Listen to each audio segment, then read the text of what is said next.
जों गावबो नागिरनांगोन जे दिनै जोंनि रावा डिजिटेल हिसाबै दिनै सेन्सासाव जेरैबायदि बड'लेण्ड एबसुआ जाहैबाय टेम्परारि टीम दिनै खुलिदों लेंहरब्रबबाय ट्रायल होबाय दुरान काप गेलेहैबाय। ओरैनो सोलिबाय थानाय सेन्सासावहाय बर' राव मानो गैया आरो बर' रावखौहाय मानो सोफादेरनाय जायाखै मा फोरमायखो मानगोनां बेज'जित दैमारि सार नोंथांमोना ससे भिडिअखौ नायोब्ला मोनथिगोन। बेजोंनो लोगोसे दिनैहाय मोजां खौरां बड'लेण्ड एफसिआ दिनैहाय 3 गलावहाय देरहानो हाबाय एफसि 1खौहाय 3 गल होनानै जोंनि बड'लेण्ड एफसिआ देरहानो हाबाय। बेराफारसेथिं जिथु थांनाय बारावहाय जिथु बड'लेण्ड एफसिआ नर्थ इस्ट एफसिजोंहाय जेनदोंमोन आरो मानि थाखाय जेननांखो मा फोरमायखो आरो मा बुंखो भिडिअखौ नायोब्ला मोनथिगोन।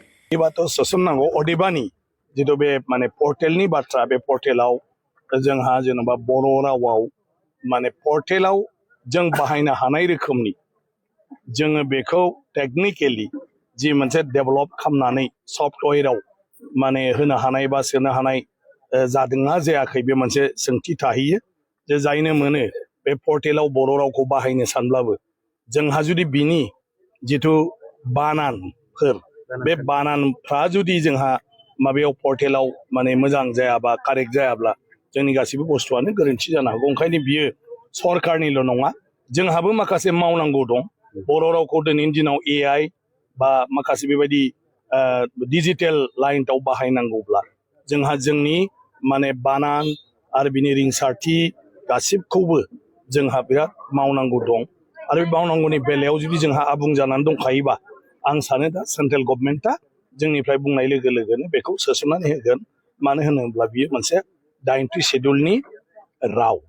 दा ओंखायनो जों गावबो नागिरनांगोन जे दिनै जोंनि रावा डिजिटेल हिसाबै दिनै सेन्सासाव जेरैबायदि बेफोर माने माखासे 9थि शेड्युलनि रावफोरखौ माने बयबो बेजोंनो जोंनि जिथु माने फर्मखौ फिलआप खालामनो हानाय नांगौ रोखोमनि गासिबो माने बानाननि बिखान्थिया दंजोबो बे जुदि दङब्ला बर'आवबो अब्ला बे जागोन। खारन सेन्सासा बिराद मोनसे रेकर्डनि बाथ्रा गतिके जों बेवहाय टाइप मारिनायाव जुदि बर'आ जुदि फैया माखासे माबाया अब्ला जोंहानो टेक्निकेल प्रब्लेम दं।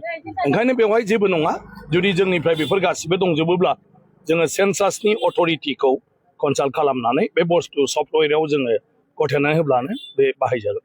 दुरान कापनि बेलाया जोङो दाखालि नर्थ इस्ट एफसि जेनदों बेखौहाय जोङो आंनि मथेबा आरोखि आंनि बिजिरनायाव जों तुलना खालामनो हाया नर्थ इस्ट एफसिजों बड'लेण्ड एफसिजों।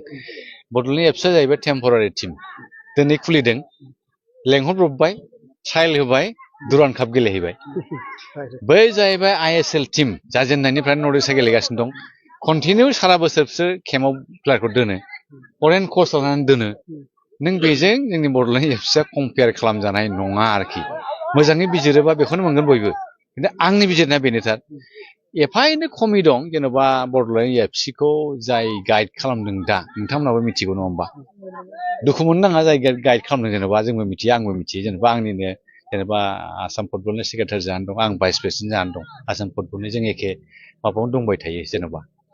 दा बे सांग्रां फंबाया सालायनांगौ थिगैनो दं। गथ'फ्राबो गेलेनो मोन्दों एफा गिदिर इन्टारनेसनेल प्लेयारफोरजोंहाय अबिगथा मोन्दों मोनसे। आगोलाव जायगायाव गेलेदोंमोन मोजां गेलेसिननो हादोंमोन बाहेरायाव थांनानै गेलेहैबाय बाहेरानि एक्सपिरियेन्सआ आलादा खिन्थु मिथिबायना। बड'लेण्ड नों क'क्राझार जानायमोनबा बिसि जेना बिसोरो बे टिमजों जेना बिसोरो बेसेयाव गरसे गरनै जेनगोन जेनगोन खिन्थु बेसेबां जेनामोन 6 गल। खिन्थु बाहेरायाव गेलेनाय लोगो लोगो माइन्डसेटआ आलादा जायो। बेबो मोनसे एक्सपिरियेन्ससो मिथिबाय बाहेरायाव गेलेनाया। दा बे एक्सपिरियेन्सखौ जोंनि गथ'फ्रा मोनहैबाय गुवाहाटियाव थांनानै मिथिबाय। दा नंखायनो आं खावलायनाया बेसो जोङो बड'लेण्ड एफसिखौ दोनबाय थानांगौ फोथांनानै खिन्थु मा मोजां मोनसे कमिटि दानानै बेखौ सालायनो थाखाय आरोखि क्लाबनि गोनांथिया एकदम दंथारो। होनब्लासो मोजां सावरायनायनि गेजेरजों जोङो बे मा प्लेनिं लानानै जों बेखौ फोथांनानै दोननो हायो बोसोरसे कन्टिनिउ लांनांगोन नों बोसोर होनबासो बे बड'लेण्ड एफसिनि माबाया जे गेलेनायनि जे थांखि लादों बे जाफुंनायनि लामायाव थांगोन होननानै आं सानो आरोखि।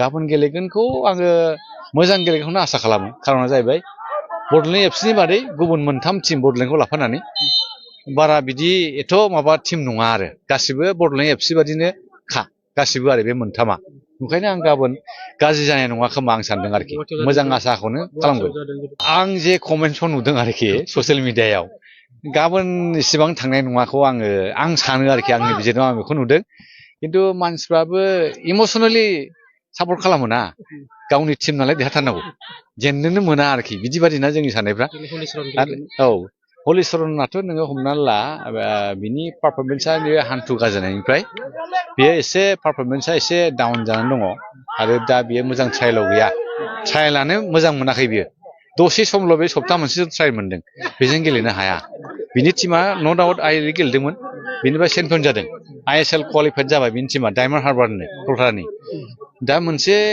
माबायाव मालिकआ गोग्लैनानै दं आरोखि आं मिथिगौ आं बेखौ बुंजोबला नंखायनो बियो दा बिसोर गेलेखागौमोन दुरान्ड नङाबा बैयो फाइनाल गेलेखादों थांनाय बोसोराव डायमन्ड हार्बारा बिनि क्लाबा बेबो गेलेदों दा टेकनिकेल प्रब्लेमाव गोलैनानै दं बिनि क्लाबा ओंखायनो बेयो बड'लेण्ड एफसिआव मानो ओरैनो थानो ट्रायल जायोना बेबो मोनसे दा जेनदों जानो हागौ पारफरमेन्स देखायनो हायाखै जानो हागौ दाखालि आरो हयथ' गाबोन निस्सय पारफरमेन्सआ हयथ' बेबो दाखालिनि तुलनायाव मोजां पारफरमेन्स होगोन होननानै आसा थियो आरोखि देरहागोन होननानै खिन्थु बिराद आसा खालामदोंमोन खिन्थु बिदि नङा जोंथ' मिथिखायो जोङो गेमखौनो दा अर्गानाइज खालामबाय थायो सिगांथ' प्लेयारखा सिगाङाव गेलेखायो हिसाबै जों मिथियो बिदि नङा आरोखि सासे प्लेयारा पारफरमेन्सआ सब समाय थाबाय थाया मोनफ्रोमबो खेलायाव मोजां गेलेनो हागोन बेबो नङा आरो गाबोन बेयो सारप्राइजलि मोजांबो गेलेनो हागौ आरोखि स्करबो खालामनो हागौ आरोखि होमबा नोङो जाय मानसिफ्रा बेखौहाय माबा बुंदोंमोन आरोखि दाखालि कमेन्ट्सफ्राव आरोखि मा बुंफिनगोन दाना बिदि जायो नङा होमबा ओंखायनो एसे एनालाइसिसखौ पजिटिभलि खालामोबा मोजां होननानै आं सानो आरोखि जानला मोनला इमसनेलि माबाखौ कमेन्ट्सफोरखौ होलाबायनो नाङा आरोखि होयोबा पजिटिभलि होनो साननांगौ आरोखि आंनि खावलायनाया बे आरो